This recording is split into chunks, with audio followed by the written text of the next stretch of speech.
You're the failure. You're the burden we won't carry anymore. Get out. My mother didn't shout. She sliced the words like a chef who'd practiced. My father didn't argue. He slid a jangling set of keys across the kitchen table, not to me, to my brother Theo. Keys to the shop my grandfather started with his bare hands, a second ring for the lake house, and a smile that fit him like a borrowed suit. Me? I got a plastic grocery bag with my name written in Sharpie. Mail. A sweater I'd left in the den. Tupperware with last night's stew. Leftovers like me. I didn't beg. Didn't bargain. I wiped my palms on the dish towel I'd used 1,000 times, placed it carefully on the counter, and walked out with my spine a steel rod the whole way down the hall. On the porch I painted every spring while they praised Theo for working hard. I stood long enough to feel the door close behind me. That sound soft, final, almost polite, was the last kindness they gave me. My name is Emery Blake. I was 34 that night. If you think this is the part where I crumble and claw to get let back in, you don't know what grows in the soil of rejection. For months, their silence swelled like an anthem. Holidays came and went. My phone buzzed only when Theo needed a congratulatory comment reposted, or when Mom sent "hope you're well" messages that smelled like surveillance. I stayed quiet. I took double shifts at the bakery, and a weekend job loading pallets at the garden supply warehouse. At midnight, I watched videos about foundation footings and drainage, framing and permits. I sold the only thing that felt mine, my grandmother's ring, to buy a half-acre of scrubland nobody wanted. By summer I had 3 things: a roll of house plans, a second-hand truck, and a spine that no longer bent for applause. On day 1, I swung the first post-hole digger into the stubborn earth and told the empty lot, "I won't ask again." Do you know what patience looks like when it's furious? It's concrete curing before sunrise because you mixed it after your shift. It's counting studs out loud so your brain doesn't wander to the words failure and burden. It's learning the weight of a nail gun and the weight of a memory and deciding you can carry both. I framed the greenhouse first. If a plant can root in a crack of sidewalk, so can I. Then the cottage, 2 rooms. A kitchen that smells like cinnamon when the light hits. The windows that face east so the morning doesn't have to look for me. I painted a long wall facing the road eggshell white, and left it blank on purpose, a promise to myself. Meanwhile, Theo got everything: the family hardware store, the delivery van, the accounts Dad had spent 30 years massaging over coffee and handshakes. Facebook lit up with, "So proud of our son taking over the legacy." I knew those aisles better than Theo ever would. I'd run inventory on my knees at 13 while he slept in. But they handed him the till, and called it destiny. I kept building, saved for solar, bartered sourdough for reclaimed brick, wrote every insult my mother ever tucked behind a smile on the backs of receipts, then fed them to the burn barrel and warmed my hands. A year passed. My driveway was crushed stone that glittered after rain. The greenhouse breathed.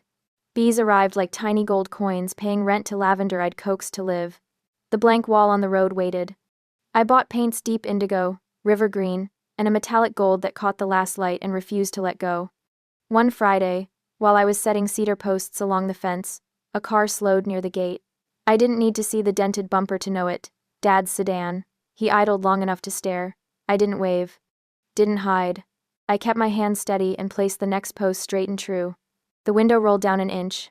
I heard nothing. He drove off like curiosity had scalded him. That night, my email pinged. Subject: "We should talk." From Mom. "Emery, we didn't mean for things to get so distant. We were just doing what was best for everyone. Your brother needed help starting out. You seemed fine on your own. Let's reconnect. Maybe we can come see the house sometime."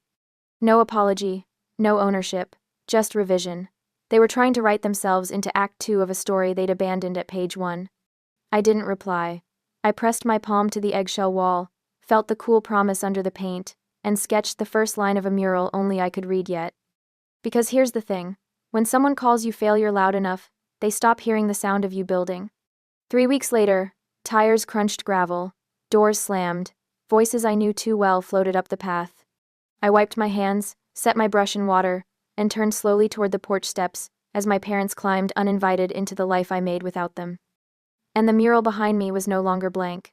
Mom looked around like she'd just stepped into a museum she didn't buy tickets for. Her eyes darted from the cedar beams to the glass greenhouse behind me, trying to decide whether to be impressed or offended. Dad hung back, arms folded, the posture of a man pretending he still owned the air around him. "You did all this, yourself?" she asked, her voice a mix of disbelief and accusation, as if self-sufficiency were a crime. I removed my gloves slowly, the smell of earth still on them. Every inch. Her gaze landed on the mural drying behind me. It stretched across the entire side wall, an image of a small girl planting seeds, while faceless shadows hurled stones toward her back. The colors shimmered in the afternoon, light indigo shadows, gold roots twisting downward like veins of fire. Above it, words in metallic paint read, "Watered by rejection, rooted in self." Mom's mouth opened, then closed. Dad's jaw tightened. "I don't need you to like it," I said before they could speak. "I didn't build this for you." Dad finally stepped forward, squinting against the light. "You should have told us you were doing so well," he said, tone clipped, like a manager giving feedback. I tilted my head. "You told me I was a burden. I figured silence would be a relief." Mom flinched, not from guilt, from being quoted. "We were under stress," she muttered. "Your brother was going through a lot. We didn't think you'd survive," I offered. She blinked. "Thrive," she said weakly, as if the upgrade made any difference. For a few seconds, the wind filled the silence between us. It smelled of lavender and soil, clean things, honest things. "You always were dramatic," Dad finally said, gesturing to the mural. "That's not how family works. We did what we had to do." "Family," I repeated, tasting the word like something bitter. "You gave Theo everything. The shop, the house, the name. What exactly did you have to do?" He didn't answer. Just looked away toward the fields stretching behind my home, the ones that now bloomed in rows of silver-green leaves. They left 15 minutes later without stepping inside. No hugs, no tears, no half-hearted promises to stay in touch. Just two shrinking silhouettes in my rearview mirror, swallowed by the curve of the road and the hum of bees returning home. That night, I sat on my porch with tea cooling in my hands. The sky was violet, the air still. I wasn't angry, just empty in a clean way, the kind that makes room for something new. For once, silence wasn't punishment, it was peace. A week later, my phone buzzed. A message from Theo. Photo, the family business, boarded up windows, a crooked for lease sign drooping like a broken arm. Caption, "Hope your little garden's worth more than our legacy." I stared at the screen. The store that ate my childhood, late nights stocking shelves, wiping counters, smiling for customers who never learned my name, was gone. He ran it into the ground, overspent, overhired, ignored the books, and now he was angry that I hadn't crumbled too. I didn't reply. I printed the photo, taped it behind my front door, not out of spite, but memory. A reminder. Not all gifts are blessings, and not all losses are tragedies. The next morning, I opened a manila envelope that had been sitting on my desk for weeks. The final paperwork for my land deed, paid in full. No loans, no co-signers, no signatures but mine. I signed it, stamped it, filed it. Ownership, not just of property but of story. They gave Theo walls. They gave me air. He suffocated in his inheritance. I learned how to breathe. That evening, I went to town to buy new seed trays. At the counter, the clerk, a young woman with kind eyes, asked, "You the one building that place off Miller Road? The one with the mural?" I hesitated, then nodded.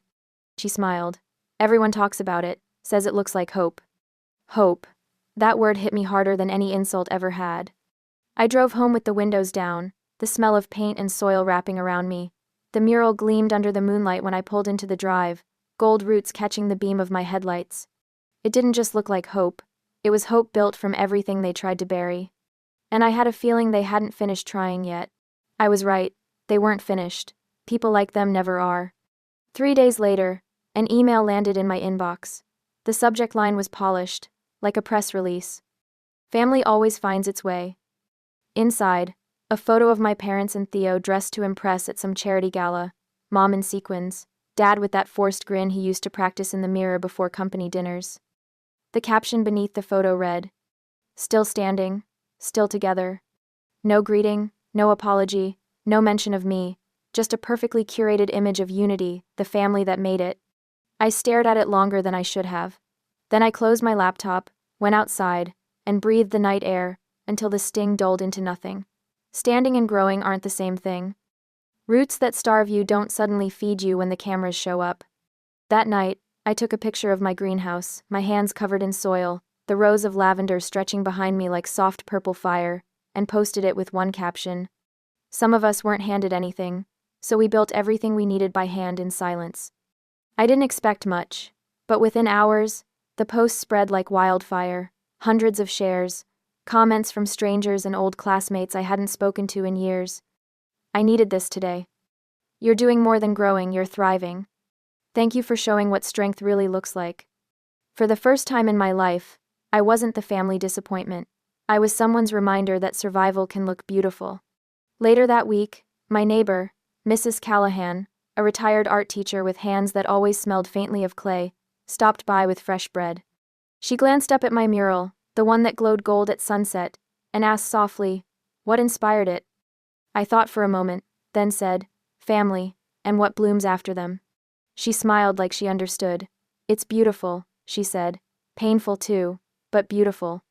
That night, I couldn't sleep. I stood on the porch, looking at that mural again, the little girl planting seeds, faceless figures behind her. It hit me that the mural wasn't just a statement. It was a mirror.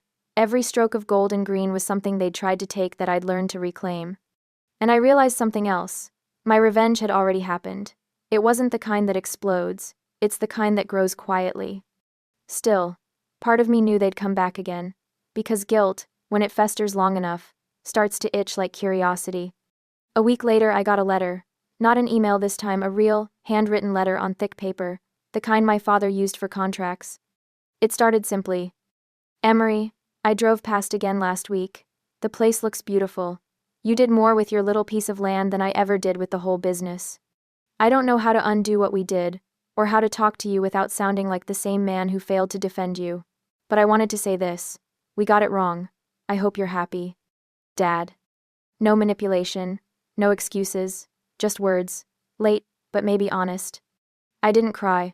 I didn't reply. I folded it once and slipped it into the same folder that held my deed. Not as a keepsake, as a record. Proof that people can change their words, even if they never change their choices. The next morning, I opened the greenhouse early. Sunlight filtered through the glass, soft and warm, falling on the new rows of seedlings, dozens of them. Some were just sprouting, others already stretching tall. And I thought, this is what legacy really looks like. Not inheritance, not approval, growth. Quiet, defiant, unstoppable. By evening, I got another message. This time, from Theo. "Dad told me he wrote to you. Don't think that changes anything." I smiled, small, tired, certain. He was right. It didn't change anything. It just confirmed everything. Because I didn't build this life to prove them wrong. I built it to prove myself right. Spring arrived with quiet rain and thick sunlight, the kind that makes everything smell alive again. My greenhouse thrived. Rows of lavender bent like slow waves in the wind, bees moving between them like gold punctuation marks. People started noticing. First, a neighbor, then a local magazine. Then, a journalist who said she'd seen my post online and wanted to write about the woman who built beauty out of betrayal. I almost said no. I wasn't looking for attention, but something in me whispered, "Tell it your way, before someone else does." The article ran 2 weeks later. Title: From Discarded to Rooted, How One Woman Built Backward and Bloomed Anyway. They photographed me standing in front of my mural, the gold lettering glowing in the afternoon light. When the story hit, it spread faster than the lavender scent that clung to my clothes. People I'd never met wrote to me about their own families, their own rebuilds, women, daughters, sons, the quiet ones who were told they'd never amount to anything. That night, I made tea and sat on the porch, scrolling through messages until one stopped me cold. Sender: Mom. Subject: None. Body: We saw the article. You could have mentioned us. We're still your family, Emery. We're proud of you. I laughed out loud, not cruelly, just softly. That was the kind of pride that shows up only when the applause starts. I didn't respond. I didn't need to. The silence between us had grown roots too deep to pull out. A few days later, I was hosting my first workshop, Soil and Silence. 10 women gathered in my backyard greenhouse, all of us with our hands in the dirt, our stories tangled in between. Some were mothers, some daughters, some both. Every one of them had been told to shrink once. Every one of them was done shrinking. We planted lavender and wild sage. I told them, "You don't owe the people who buried you the sight of your bloom." The way they looked at me like they'd been waiting to hear that sentence their whole lives made something inside me steady, maybe even holy. When the class ended, one woman lingered behind. She was older, kind eyes, paint under her nails. "You don't talk much about your family. she said carefully. Did you build all this because of them? I smiled. No, I said. I built it because of me. They were just the reason I had to start from scratch. She nodded slowly, the kind of nod that means, I've been there too. That night, the rain returned soft, steady, like a lullaby. I stood under the string lights that hung above my porch, watching drops roll down the mural's gold letters, watered by rejection. Rooted in self. I realized something simple and freeing. My story didn't need a villain anymore. It didn't even need revenge. It had already evolved into something stronger: resurrection. A week later, a small box arrived in the mail. No return address. Inside was a delicate charm shaped like a seed, attached to a note in handwriting I recognized instantly. For what you've grown, Dad. I turned it over in my palm, the metal cool against my skin. I didn't cry, I didn't rage. I just placed it on a windowsill in the greenhouse, between two seedlings, not forgiveness, not closure, just acknowledgement. Because sometimes, the best kind of revenge isn't fire. It's growth so undeniable that even the ones who buried you have to look up to see it. Summer came slow that year, longer days, louder birds, the air thick with warmth, and the scent of lavender that reached the road. My greenhouse had doubled in size, and with it, the quiet community I'd built. We weren't just growing plants anymore. We were growing peace. The workshops turned into something bigger: weekend markets, then mentoring programs. Women brought their daughters, people donated tools, and slowly the land became what it was always meant to be, a place where things that were once broken could take root again. One morning, I was arranging bouquets for an upcoming event when a car pulled up near the gate. I didn't recognize it right away, but when the door opened, I knew. My brother stepped out. He looked thinner, older, a shadow of the loud man I remembered. The arrogance that used to live in his eyes was gone, replaced by something that looked almost like humility. He stood at the gate, hesitant, like he wasn't sure he was allowed to walk in. I didn't move. I waited. After a moment, he said quietly, "They sold the business." I nodded once. "I know." "They had no choice," he added. "Debt caught up. I messed things up, Emery. I thought I could handle it." For a second, I saw the boy I used to protect, the one who never questioned what he was given. I wanted to feel anger, or victory, or pity. But instead, I felt distance, the kind that's calm, earned.